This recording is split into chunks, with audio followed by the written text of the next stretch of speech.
Guess what I did on Tuesday? Guess what I did on Tuesday? On Tuesday, I watched Sesame Street. That's right. Sesame Street, of all things. I watched Sesame Street on Tuesday. I really did. And it's not the same as it used to be.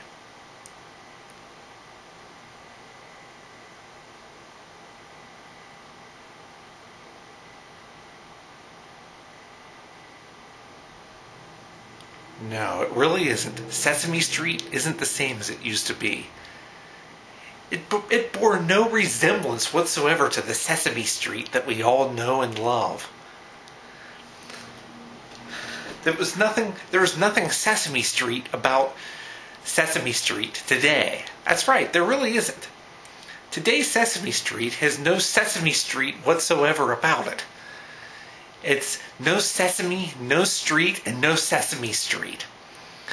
But on Tuesday, I said, I'll go back to Sesame Street. So I watched Sesame Street on Tuesday, and it's just not as good as it used to be.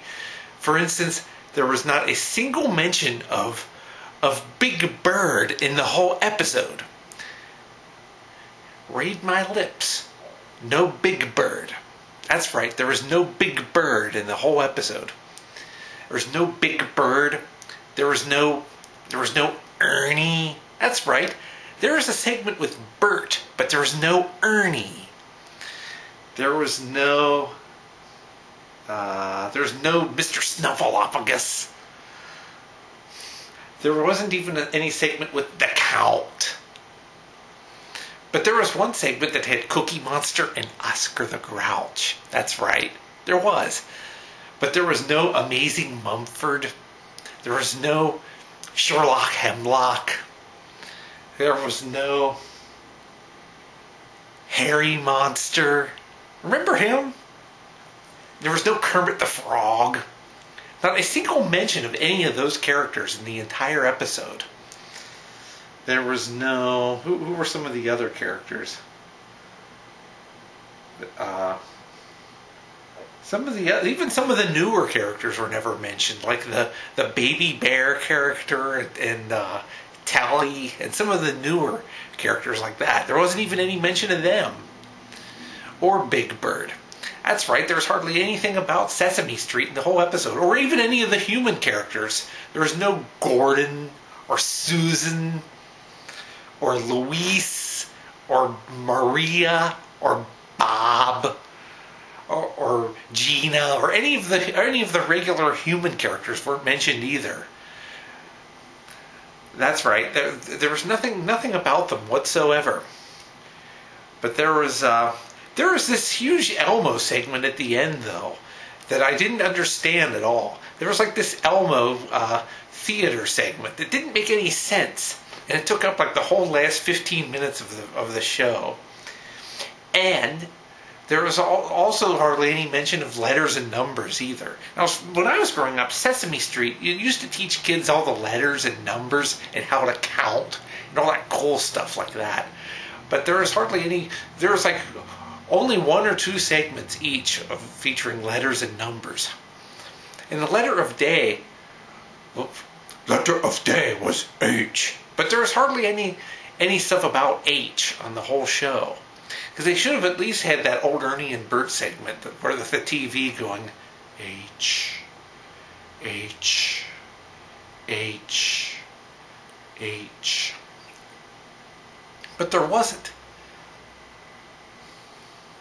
So it was,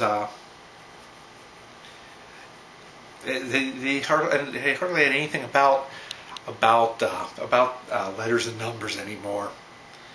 Instead, it was just, and it didn't even have any of their films, like their live action films, like about animals and stuff, like where they would show like animals like out in the wild or something, and have like a catchy song to go along with it. There wasn't even anything like that, and they didn't even have the puzzle. Remember they used to have like that little puzzle with the music, with the electronic music going boop, boop, boop, boop, boop, boop, boop, boop, boop, boop. Remember that? Boing. Boing. How cool it was. Remember they used to have that on Sesame Street? They didn't even have that anymore. So it was a big disappointment to see Sesame Street on Tuesday, this past Tuesday. So anyway, but one good thing about it, for the first time ever, they used the word toilet on Sesame Street. And they used the word mucus. So this is the first time I could ever remember the words mucus or toilet being used on Sesame Street. But they were used in this episode. So that's the one saving grace of this episode of Sesame Street. And not only that, but there were about 5 minutes of commercials before it, even though it was on PBS. When I was growing up, Sesame Street never had commercials before it. But, yeah, I remember those things on Sesame Street when boop, boop, boop, boop, boop, boop, boop, boop, boing,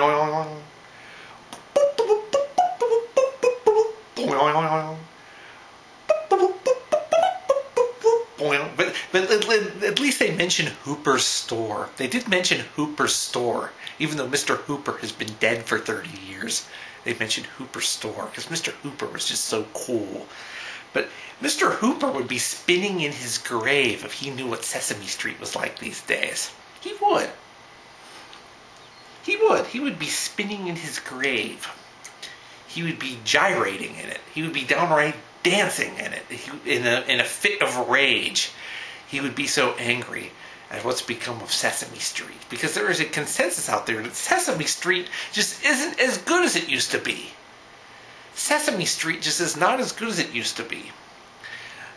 You know, we expected more of those creative segments about letters and numbers, even some of the cartoon segments about letters and numbers.